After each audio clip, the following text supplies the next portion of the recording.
যে তুমি নিশ্চিত আমার দোয়া আল্লাহ কবুল করবেনই। আপনি নিশ্চিত হইলে আপনার দোয়া কবুল হয়ে যাবে। নিজেকে ছোট করে চাইবেন।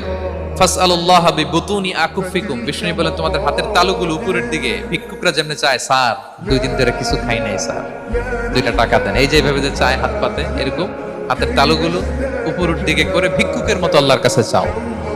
হাত তুলে চাও,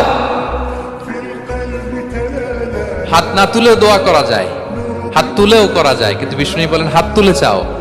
কারণ ইন্নাল্লাহা হাইয়ুন কারীম, আল্লাহ বড় লাজুক এবং লজ্জাশীল। বান্দা যখন হাত তুলে ভিক্ষুকের মতো কিছু চায়, ওই হাত খালি হাতে ফিরিয়ে দিতে আল্লাহ লজ্জা লাগে। খালি হাতে ফিরিয়ে দিতে আল্লাহ লজ্জা পান। হাত তুলে চাইবেন।